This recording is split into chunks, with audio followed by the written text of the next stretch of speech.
Hola y bienvenidos a un nuevo episodio de Sin Ser Todólogos.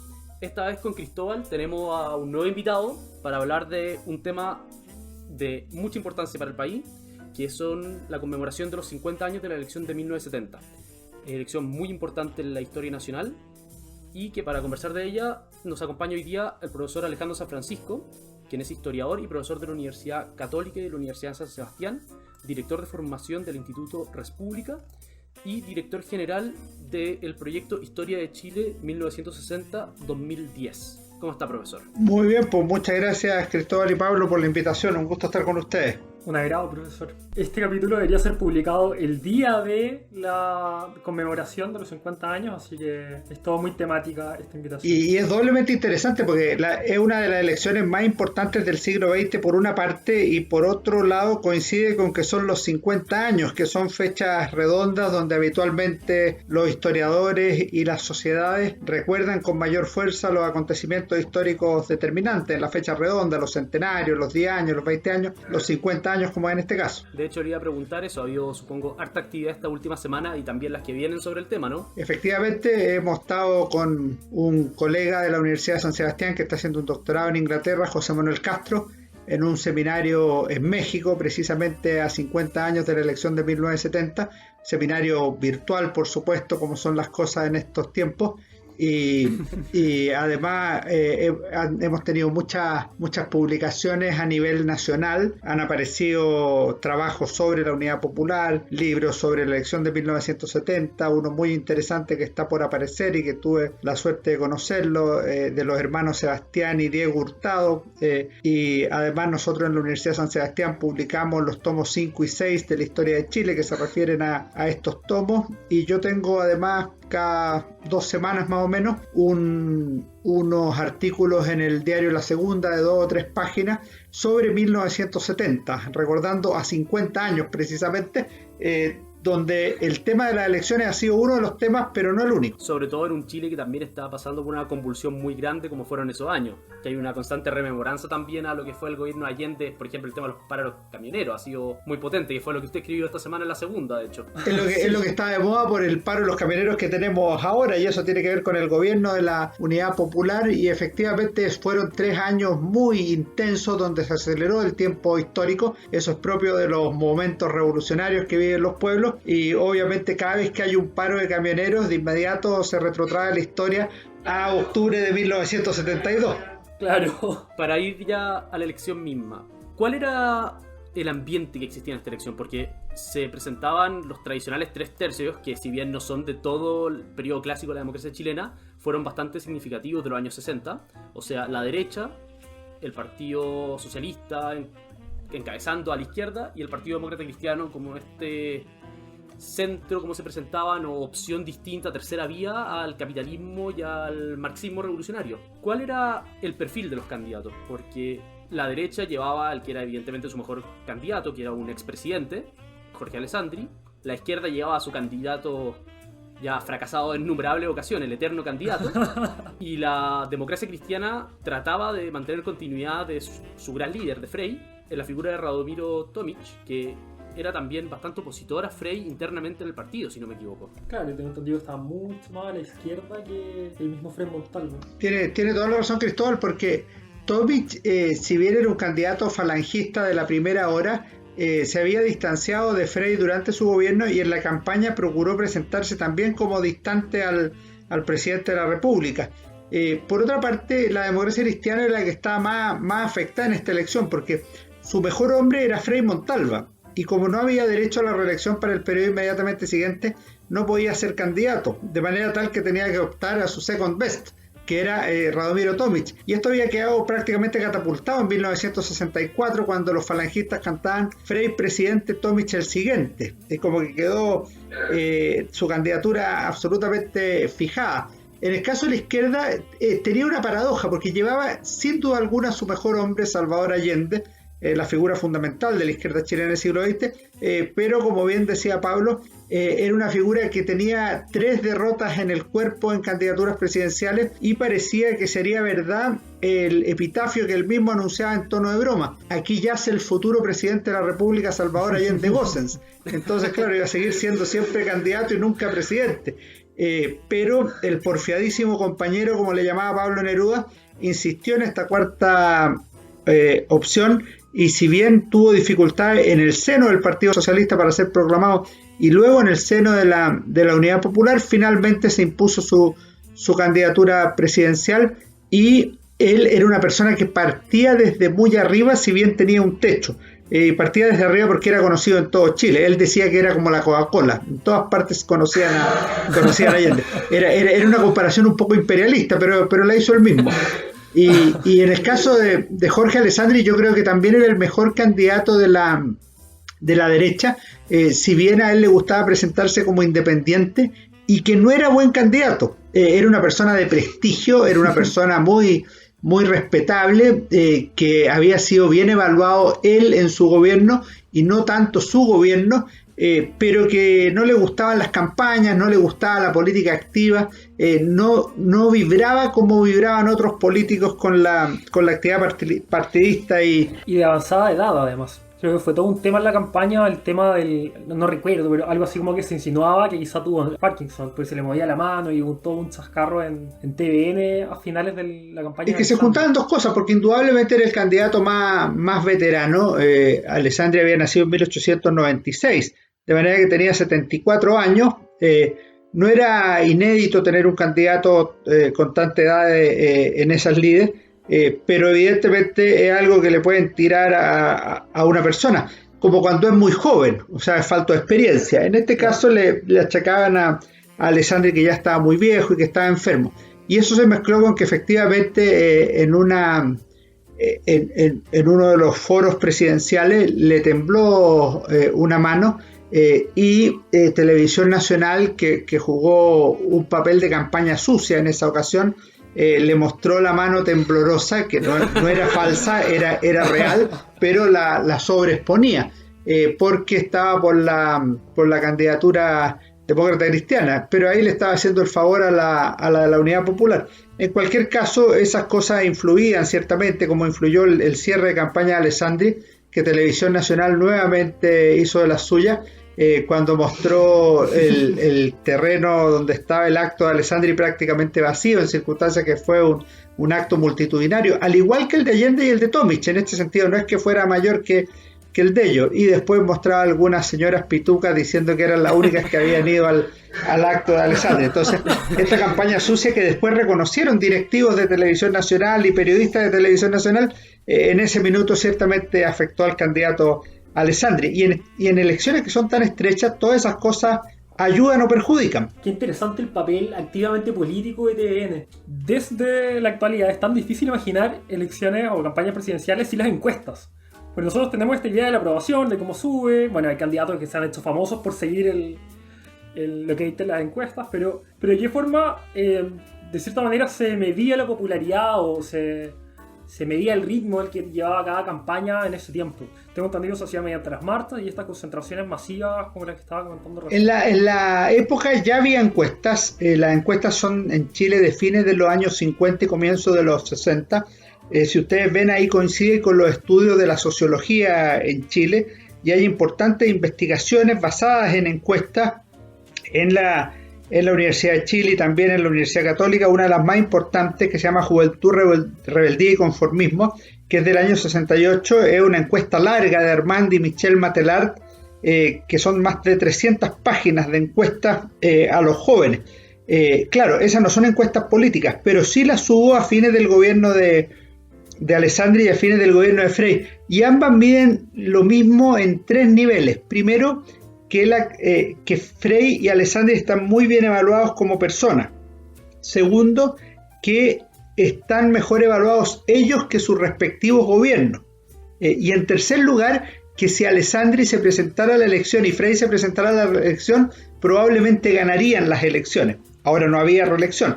De manera que sí había encuestas en esa época, Mario Amuy era el principal encuestador en Chile en esos tiempos, pero además de las encuestas, llamémoslas así, que tenían algún nivel de seriedad, también estaban esas que se hacían ad hoc y que siempre ganaba mi candidato, fuera cual fuera. Pues entonces yo las mandaba a hacer y siempre ganaba el mío. En las últimas semanas antes de la elección de 1970, los alessandristas afirmaban que ganaba por más del 50% de los votos, los allendistas que ganaba por más del 40% de los votos, los tomicistas decían que Alessandri y Allende habían tenido un gran acto y que Tomic lo iba a triplicar en el suyo. O sea, había mucho bluff en ese sentido. Y lo otro es que dependía mucho de las preguntas, porque las preguntas no siempre era por quién va a votar usted. Entonces, por ejemplo, había una pregunta que decía con quién cree que va a progresar más el país, y en esa respuesta el que ganaba era Alessandri, pero no todos los que respondían eso votaban por Alessandri, de manera tal que se producía una cosa que no necesariamente se reflejaba en los votos.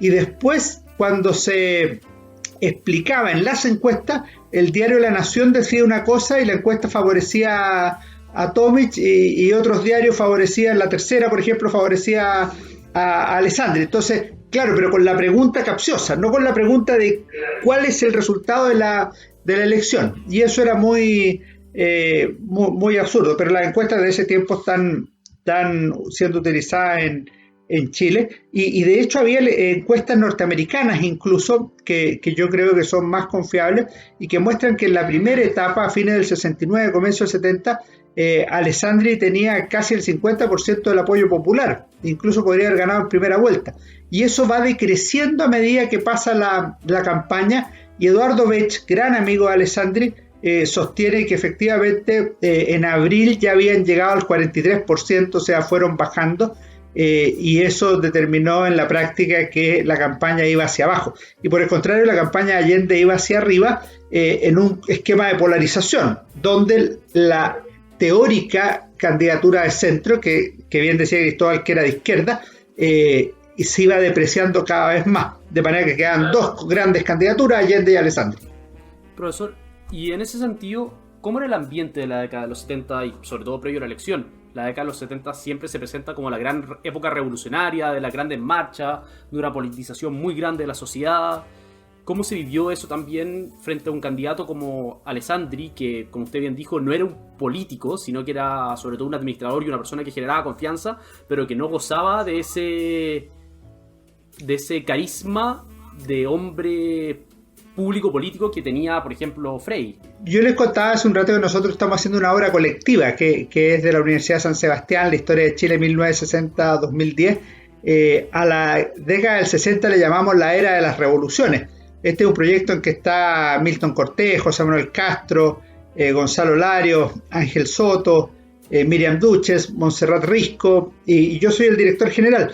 Y le llamamos la era de las revoluciones porque esto es un impacto que es mundial y que ciertamente también se da en Chile. Y se da en la cultura, en la música, se da en las relaciones internacionales, se da en las ideologías, o sea, hay una resemantización de los conceptos, y también ciertamente en las campañas. En la campaña del 64, que es la primera después de la Revolución Cubana, es la campaña donde hay una revolución en libertad por un lado y una revolución socialista por la otra. Es decir, es una década revolucionaria. Y en la encuesta que yo les decía de Armand y Michel Matelard, el 46% de los hombres universitarios se manifestaba partidario de la revolución en cualquiera de sus formas. Esto significa pacífica o violenta, o sea, 1 de cada 2 personas. Hay un ambiente que efectivamente es así. ¿Cuál es la sensación en torno a 1970? Por una parte, el ambiente es claramente de cambio, de revolución, pero no es el 100% de la población, de manera que Alessandri representa bien el sector que quiere mayor orden, mayor progreso, y otro tipo de cosas que también están presentes en la sociedad chilena, y es lo que representaba Alessandri en su primer gobierno: austeridad, seriedad, rigor económico y cosas por el estilo. Y en segundo lugar, es un ambiente de clara crisis chilena. Si ustedes miran los 3 programas presidenciales, los 3 denuncian la existencia de una crisis en Chile, una crisis moral, una crisis política, una crisis institucional que requiere hacer cambios relevantes y también una crisis económica y social. Entonces el ambiente revolucionario por una parte y el ambiente de crisis por otra son cuestiones que están prácticamente instaladas en 1970 y son transversales en la sociedad chilena. Y que son también una sensación común del siglo XX chileno, si no me equivoco. En torno al centenario también existió esa misma sensación. Después, durante el cambio constitucional del año 25, también existió. Hay una idea de crisis orgánicas a lo largo del siglo XX chileno. Tienes razón, esto funcionaría como una espiral ascendente, es decir, hay una sensación de crisis, después se supera la crisis y Chile progresa, y después volvemos a la crisis y después supera la crisis y Chile progresa, y así sucesivamente, al punto que hoy estamos nuevamente en una crisis del 2020 desde octubre del 2019, y eso tiene que ver de repente con cambios constitucionales como en 1925, pero lo que hace Vicente Huidobro en el Balance Patriótico es denunciar una crisis mucho más integral que la meramente política. En los años 30 se llegó a hablar de la crisis integral por parte de un autor, Carlos Keller, un nazista, habló del mal de Chile, y Salvador Allende, en la realidad médico-social chilena, denunció una profunda crisis social en el país, y en los años 50 era exactamente lo mismo cuando se denunció que Chile era un caso de desarrollo frustrado, o Jorge Ahumada escribió En vez de la miseria. Y si esto se repite en 1970, estamos en una situación que efectivamente parece ser recurrente en la historia de Chile. Y es recurrente en parte porque refleja una realidad social que era muy, muy tremenda, que era la realidad de miseria en que vivían amplios sectores de la sociedad en un país que era considerable más pobre que el Chile de hoy. ¿Y no podría hacerse como un paralelo en la épica de la campaña de Alessandri como este candidato del progreso económico, de la austeridad, del orden, que un candidato ya aprobado, que ya fue presidente y que está volviendo por el espacio, con la segunda campaña del presidente Sebastián Piñera, que también tenía esas notas del candidato del progreso económico, el orden y la delincuencia, de cierta manera esta idea del retorno del rey como... A lo Tolkien. Como era de campaña. Claro. Y se lo Escucha, Tolkien volvió a salir, ha salido profesor en todos los episodios hasta ahora. No hay ningún capítulo serio. Pero lo merece el gran autor del Señor de los Anillos, pues siempre debe estar presente. Además tengo entendido que Alessandri también no era un candidato del partido, estaba bien distanciado como del partidismo chileno de la época, de la misma manera que el presidente Piñera llegó como un candidato que no era de RN, aunque todo el mundo lo asocia al partido, pero no con los colores del partido oficialmente. Siempre fue independiente Alessandri, nunca militó, era cercano al liberalismo, pero en 1957 lo proclamaron conservadores y liberales para ser candidato a senador por Santiago y al año siguiente para ser candidato a presidente de la República. El año 1970 fue candidato obviamente del Partido Nacional, pero la primera proclamación la hacen sectores independientes, que son los que le van a pedir a su casa ese famoso Alessandri volverá, que le empiezan a gritar desde 1964, o sea, cuando deja la moneda ya le empiezan a decir Alessandri volverá.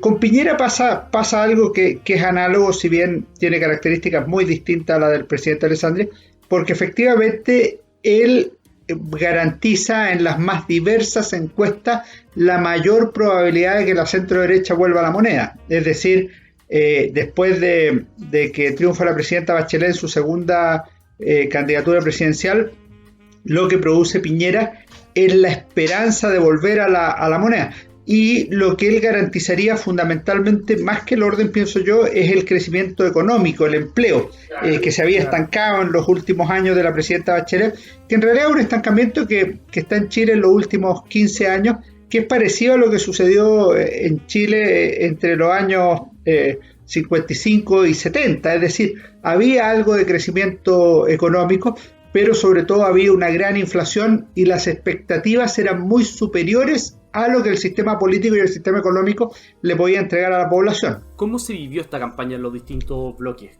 ¿Con qué mística se construyó, sobre todo, como usted mencionaba, en la década de las revoluciones, marcada profundamente en América Latina por la revolución cubana de Castro de finales de la década anterior? Esta fue una campaña muy activa, muy polarizada, con episodios de violencia y con gran participación popular.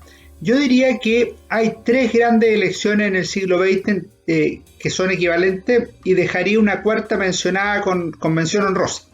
Las tres grandes campañas son la de 1920, la del León de Tarapacá, del Cielito Lindo, que es una campaña espectacular y muy disputada y que cambia una época. O sea, efectivamente esa campaña termina con el parlamentarismo y abre el Chile nuevo, el Chile que va a iniciarse en la Constitución del 25. Y que terminó muy polémicamente también, si no me equivoco, con Tribunal de Honor. Con un Tribunal de Honor, igual que la de 1970, no terminó en la forma normal, sino que negociando un estatuto de garantías democráticas. La segunda es la elección de 1970, que es una elección donde se viven todas las esperanzas y todos los peligros juntos. Entonces, es de una gran movilización, de un interés internacional por Chile. En las últimas concentraciones de Tomic, Alessandri y Allende se dice que 1/3 de los santiaguinos estuvieron en alguna de las tres concentraciones. Puede haber una exageración, pero el hecho de que sea verosímil ya nos ilustra de lo que significó esa campaña. Y la tercera, me parece a mí, fue el plebiscito de 1988, que fue realmente espectacular en términos de que no había elecciones durante muchos años y esta era una elección realmente competitiva. El general Pinochet se ponía a prueba, él creía que ganaba, sus encuestas le decían que ganaban, pero terminó siendo derrotado y abriendo el paso a las elecciones abiertas en que triunfaría Patricio Aylwin al año siguiente. O sea, tenemos tres elecciones muy, muy potentes. Pongo dos en mención honrosa. Una es la del 38, cuando Pedro Aguirre Cerda y el Frente Popular derrotan a Gustavo Ross, y de las que pueden recordar los últimos años, me parece que la más notable fue la de Lavín Lagos el año 99-2000, que fue la primera vez que se puso en tensión la posibilidad de que la Concertación siguiera gobernando en Chile. Y además la primera es que un socialista volvía a la moneda desde Allende. Efectivamente, y eso genera enorme esperanza de consolidación de la democracia por una parte y también temores de parte de otros que aún tenían el fantasma de la unidad popular en la cabeza. Ricardo Lagos finalmente demostró ser un hombre muy preparado y la coalición que gobernó con él no fue de izquierda, sino que fue la Concertación con un liderazgo de izquierda, que es una fórmula muy distinta a la que existió antes de 1973. Sobre este tema de las elecciones, ¿qué opina usted, haciendo un poco futurología, que no es el área de expertise de los historiadores claramente, sobre las dos elecciones que se nos vienen en ese sentido, que también pueden tener a futuro un peso muy simbólico? La elección de apruebo o rechazo ahora de este mismo año y luego la elección presidencial del próximo, que tienen ambas un aire refundacional muy potente desde lo que pasó en octubre del año pasado. Yo creo que la elección de la apruebo o rechazo tiene ese sentido. Y depende mucho de la cantidad de gente que vaya a votar, porque se da en un contexto social que es muy distinto, que es el del coronavirus. Entonces habría que ver. Por otro lado, las encuestas, si las seguimos, marcan una clara posibilidad de victoria del apruebo, y eso la hace menos competitiva y por ende menos atractiva. Entonces habría que verla.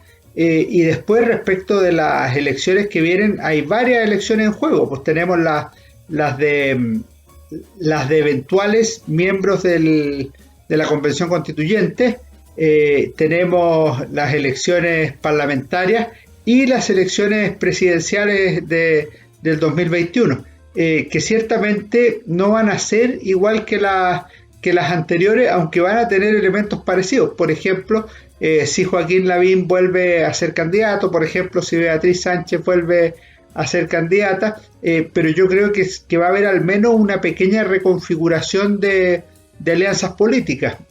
Hay que ver si es que José Antonio Kast o Daniel Jadue siguen hasta el final o están dispuestos a bajar sus candidaturas antes de llegar a la última etapa. Y lo otro es que van a ser elecciones paralelas a senadores y diputados, y han demostrado ser cada vez más decisivas estas elecciones, porque no es lo mismo gobernar con mayoría que con minoría. El gobierno presidencial de minoría es un gobierno muy, muy difícil, como lo ha tenido que enfrentar el presidente Sebastián Piñera en estos meses. Y me intriga mucho la campaña de centro, la de Radomiro Tomic, en relación principalmente con el tema del voto católico. Y porque era un periodo grande de transformaciones, no solo en la iglesia, sino que en general en toda la política.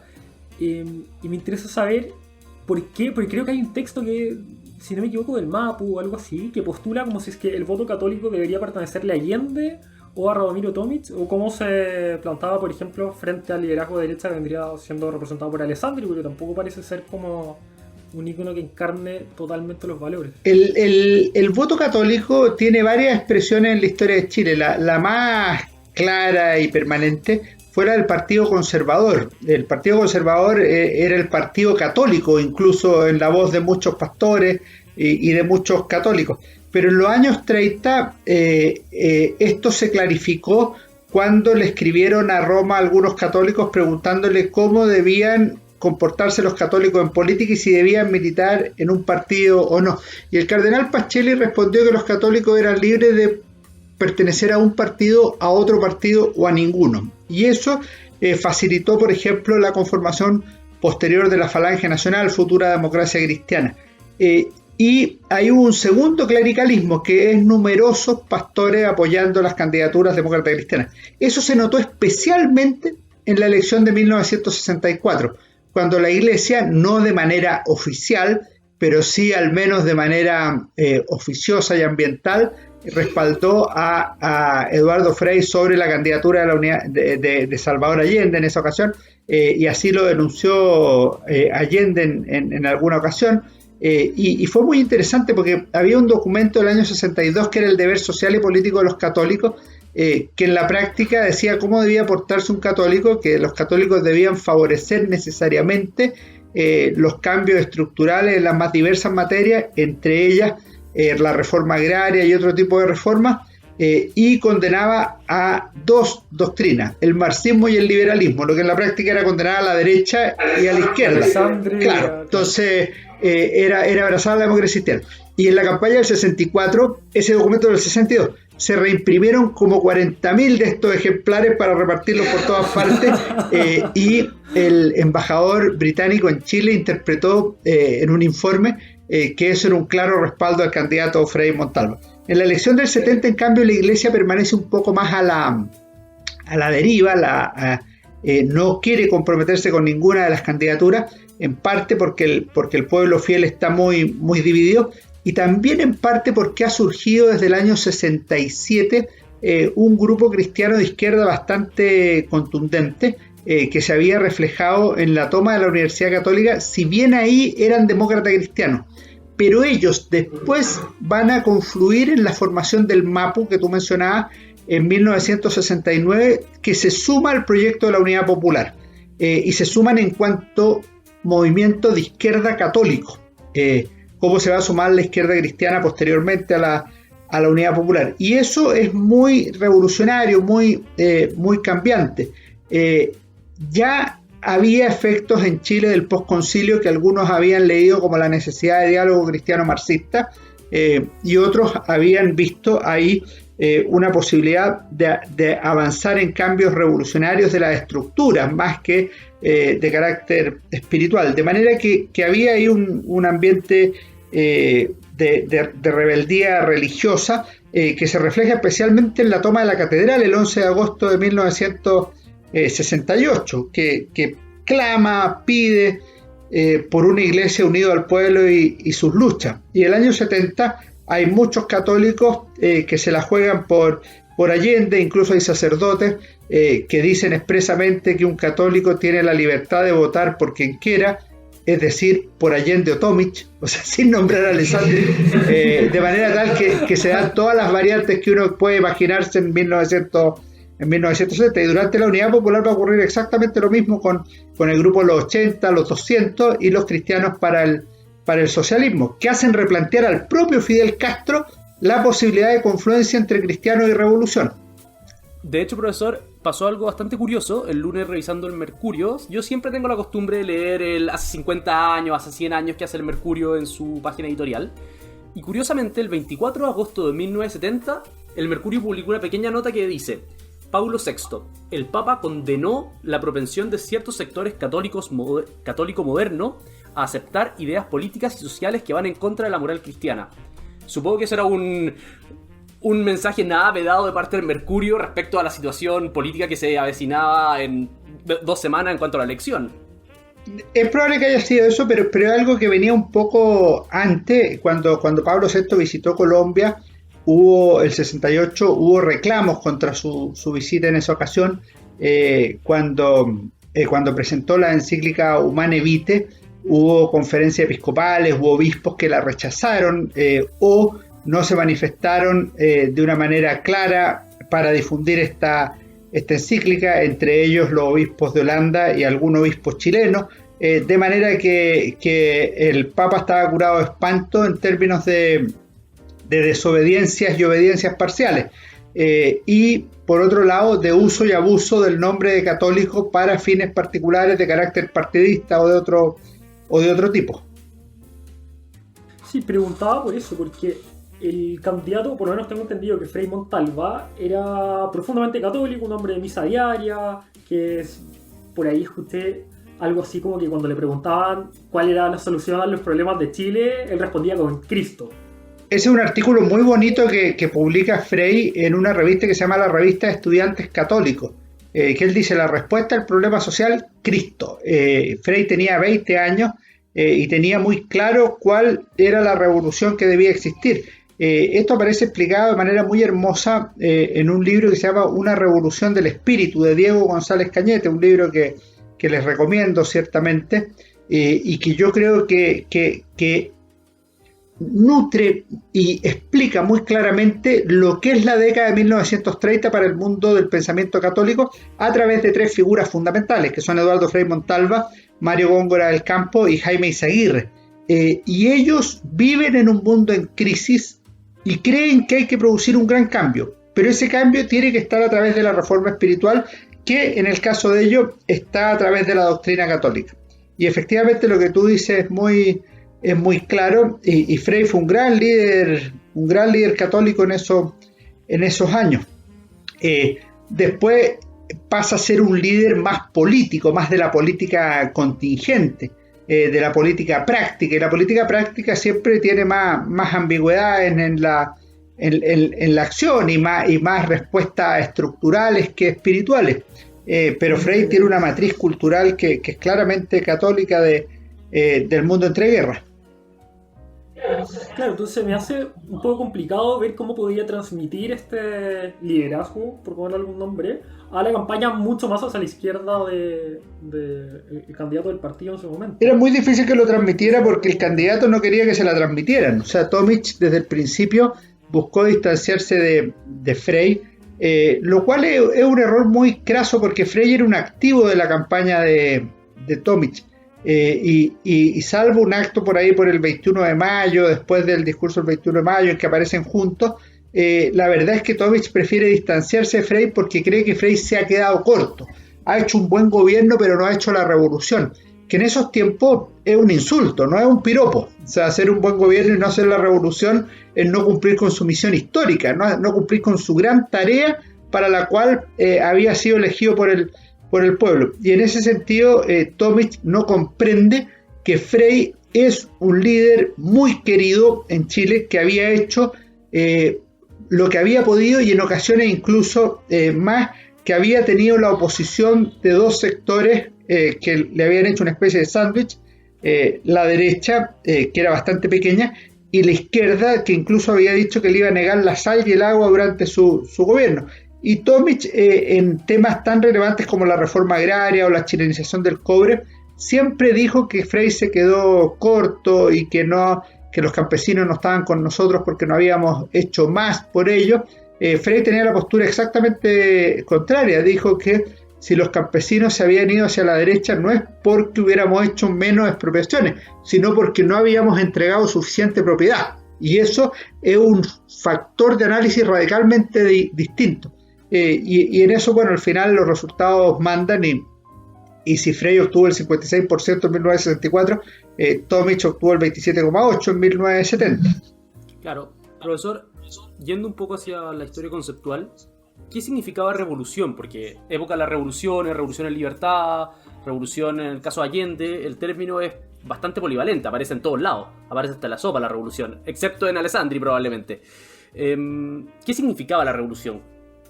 Lo que pasa es que en todos los sectores políticos aparece la idea de revolución, rebelión, cambio radical. Jorge Prat Echaurren, que era nacionalista y fundador del Partido Nacional, hablaba de la rebelión del hombre libre, la democracia cristiana de la revolución en libertad, y en el caso de los partidos marxistas hablaban de la revolución marxista-leninista, pero especificaban que debía ser hecho al modo chileno, es decir, con empanada y vino tinto, salvo una pequeña salida de madre del Partido Socialista en 1967, cuando dice que la violencia revolucionaria es inevitable y es legítima para llegar al poder. Eso lo hace en su Congreso de Chillán. Y en el caso del movimiento de izquierda revolucionaria, que se funda, el MIR, en 1965, y que dice que asume la doctrina marxista-leninista de la lucha de clase y de la violencia revolucionaria como método de acción política. Pero efectivamente casi siempre, como bien dices tú, como es polivalente o como es polisémico, siempre le agregan un apellido. O sea, la revolución no es solo revolución, es en libertad, es social, es económica, es cultural, pero es un ambiente donde, como bien dijo Arturo Fontena Aldunate en un momento, todos querían la revolución. Lo dice en un libro que resume muy bien la época, y a mí me parece que tiene toda la razón. Eso viene desde el impacto de la revolución cubana en adelante. Hacia 1970-73, que este proceso que estamos viviendo, Harpe en alguna ocasión dice revolución sí, comunismo no, como para decir podemos hacer los cambios que sean necesarios, pero no construir un régimen comunista en Chile porque eso es inaceptable.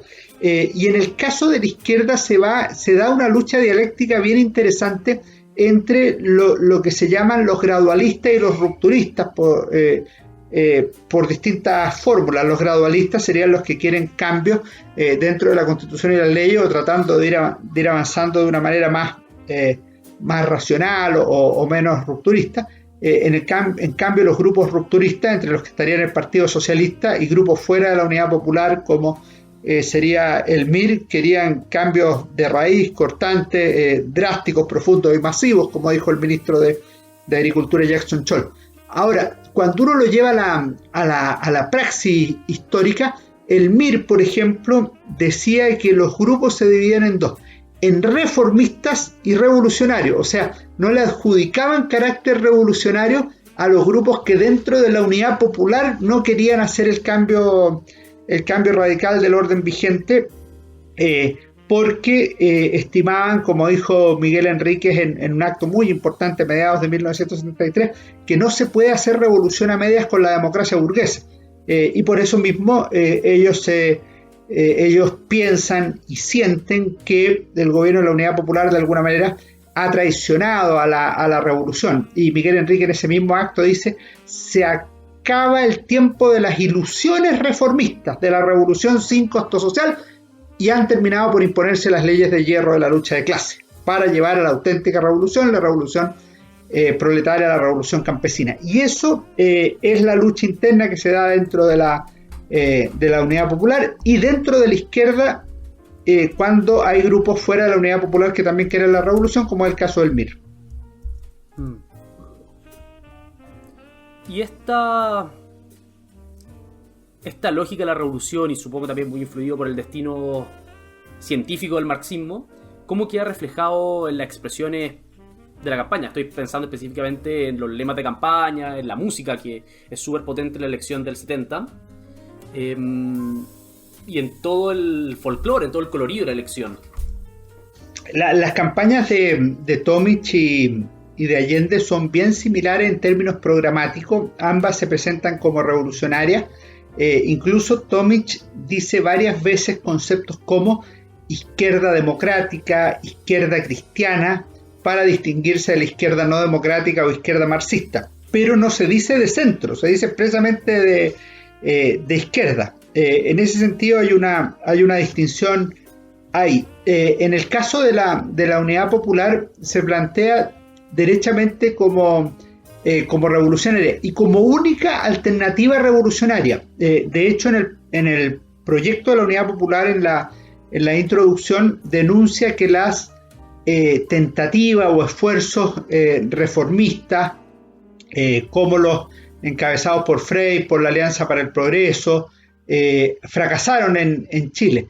Y lo que se requiere es un cambio radical, un cambio profundo, un cambio en la estructura, y que ese cambio solo lo expresa y lo representa la Unidad Popular, que en ese minuto no tiene candidato, porque el programa es de 1969, de diciembre, y el candidato se designa en enero del 70. De manera que ahí hay un cambio.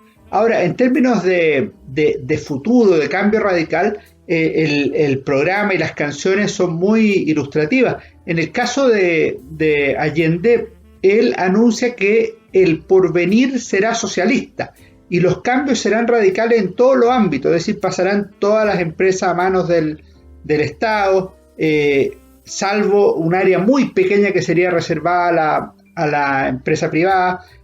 Habría cambio en el orden institucional, desaparecería el Congreso Nacional Bicameral y habría una Cámara Única del Pueblo. Y también hoy en día el tema de la unicameralidad ha vuelto a aparecer este último tiempo. Efectivamente, y llevaba mucho tiempo también, y en ese minuto estuvo en la palestra. También había cambio en el Poder Judicial, que consideraban que era un Poder Judicial de clase al servicio de los intereses de la burguesía. Y también querían una revolución en la educación. Estimaban que iban a apoyar a los planteles educacionales que hicieran la reforma universitaria, en el entendido que la reforma universitaria apoyaba la revolución socialista que se iniciaba. Y por último, que todos los establecimientos educacionales privados, partiendo por aquellos que seleccionaban a los alumnos por razones de origen económico, origen nacional, o por su religión, pasaría a manos del Estado. Ahora tú planteaste un tema muy interesante, que es el tema musical. Hay un concepto que es propio de la canción de protesta o de la nueva canción chilena que se está viviendo esos años. Se había desarrollado ya hacia 1970 el primer festival de la nueva canción chilena, que ganó Víctor Jara, se hizo en la Universidad Católica. Lo que hay ahí es un concepto que se llama no hay revolución sin canciones. O sea, el cambio revolucionario tiene que ir acompañado de música, de arte, y los cineastas se sumaron a la campaña de la Unidad Popular en algún momento, la mayoría de los cantantes se sumaron a la campaña de la Unidad Popular, y lo mismo hicieron los más distintos grupos de actores o mundo de la cultura. Y por eso la canción, el himno de la Unidad Popular, el Venceremos, es tan famoso, cantado por Inti Illimani y por Quilapayún, por ambos, y que tenía un coro muy notable: venceremos, venceremos, con Allende en septiembre a vencer, que después se sigue cantando después de la elección y le cambian, es venceremos, venceremos, mil cadenas habrá que romper, o sea, porque ya ha pasado la elección. Y además, ese mismo 1970, Quilapayún estrena una de sus obras más importantes, que es la cantata de Santa María de Iquique, que se han cumplido 50 años del estreno de la cantata de Santa María de Iquique, que es una obra realmente notable desde el punto de vista musical e histórico, que recuerda efectivamente la matanza del 21 de noviembre de 1907 en la escuela de Santa María, cuando murieron asesinados, se calcula que unos 300 obreros, pero la cantata dice que murieron 3.600 uno tras otro, 3.600 mataron uno tras otro. Y es porque efectivamente lo que hace la cantata de Santa María de Iquique es contar aquello que la historia se niega a recordar. O sea, hay un elemento político, partidista, militante de la canción en ese momento en Chile. Y eso se va a mantener durante muchos años, se va a mantener en el exilio, y también está alimentado por la poesía. Obviamente el más famoso de todos es Pablo Neruda, que era un poeta comunista, pero hay muchos más que están en la misma idea. Y en el cine ciertamente se da exactamente lo mismo. Claro, a mí siempre me ha gustado mucho la canción del Poder Popular, sobre todo en su coro, en su estribillo, que dice: no se trata de cambiar un presidente, sino de construir un Chile bien diferente, la expresión que usa. esta idea finalmente de que la elección es un detalle dentro de una historia más grande que el porvenir socialista. Efectivamente, y eso está en el programa de la Unidad Popular, y tiene un doble sentido. Uno, que no es cambiar un presidente, sino cambiar a Chile, pero dos, que lo relevante no es el presidente, sino el programa. En ese sentido, la izquierda aprueba primero el programa y después elige el candidato. En cambio, la derecha solo quiere a Alessandri, después veremos el programa. Y eso es muy tradicional y se mantiene hasta hoy. Las aprobaciones programáticas en la izquierda son mucho más relevantes que los candidatos. En cambio, en la derecha, el hombre o la mujer es mucho más importante que el programa, porque en general manda la figura providencial o las encuestas. Profesor, ya para ir terminando, ¿podría comentarnos cómo concluye esta elección? Porque tiene un final muy intenso, por decirlo menos, con esta doble elección. Sí, esta elección fue muy, muy compleja y muy enredada de términos.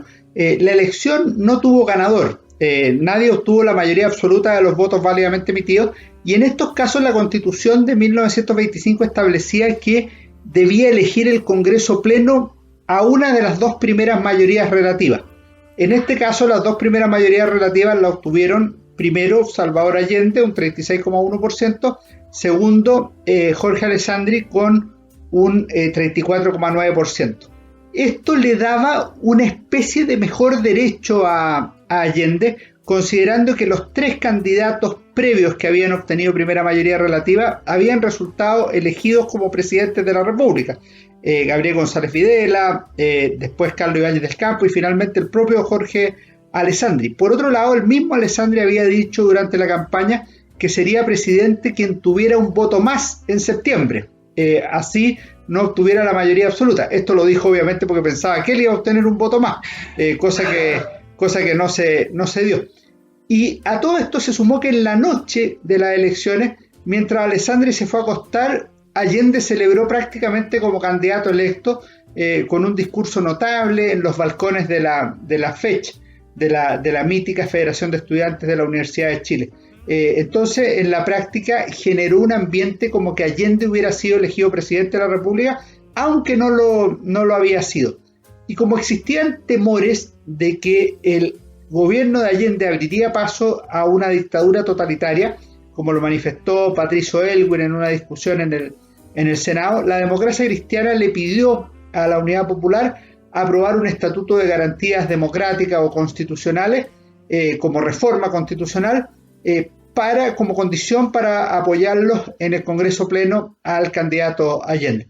Eso fue lo que finalmente sucedió, y a fines de octubre el Congreso Pleno votó por Salvador Allende como el futuro presidente de la República, y a comienzos de noviembre la Unidad Popular llegó finalmente a la moneda y Salvador Allende, en su cuarta candidatura presidencial, pasó a ser presidente de Chile, lo que llevó a Mario Palestro a exclamar de chilenísima manera «¡Viva Chile mierda!», cuando prometió Allende respetar la Constitución y las leyes. Así comenzó la vía chilena al socialismo, no sin problemas, considerando que entre medio se produjo el asesinato del general Schneider, un hecho muy, muy terrible, y que había un ambiente de polarización que ciertamente se iría agudizando en los próximos. Muchas gracias por habernos acompañado, profesor. Lo estaremos invitando otra vez para conversar de Tolkien, que yo estaba esperando que saliera. Usted prometió que iba a aparecer Tolkien y todavía no aparece. Pero es que es muy simple. ¿Por qué tiene que aparecer Tolkien? Porque ustedes saben que las personas siempre dicen que los cambios que se necesitan son estructurales, o un cambio de gobierno, o un programa político. Y lo que decía Thorin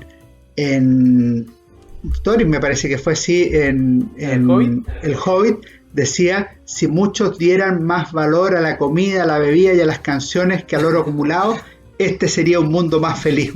Y al final me parece a mí que el valor de las cosas sencillas efectivamente tiene un color, un sabor mucho más importante que el que le damos habitualmente. En nuestro caso, con empanada y vino tinto. Así es, pues. La sabiduría tolkieniana tiene que estar con una permanente vitalidad. Un gusto haber compartido con usted, profesor. Bueno, este es una de esas conversaciones que se podría alargar por horas, pero el tiempo es firme, así que vamos a ir concluyendo. Muchas gracias a usted y los felicito por el programa, que he tenido ocasión de escucharlo varias veces, así que sigan adelante con esto. Muchas Lo gracias. esperemos de vuelta, profesor. Muchas gracias por escucharnos. Ese habría sido el capítulo de hoy. Y lo invitamos a seguirnos a través de nuestras redes sociales, donde estaremos subiendo capítulos en que hablaremos de cultura, de arte, de literatura y de todologías. Puedes seguirnos en Instagram y también en Twitter a través del @todólogoscl. Así que muchas gracias y nos estamos viendo. Muchas gracias por habernos escuchado. Esperamos que hayan tenido un buen rato y de ser así también esperamos su difusión. Ojalá que lo puedan compartir con sus amigos y seguirnos en nuestras redes sociales. Y nos vemos en el próximo capítulo.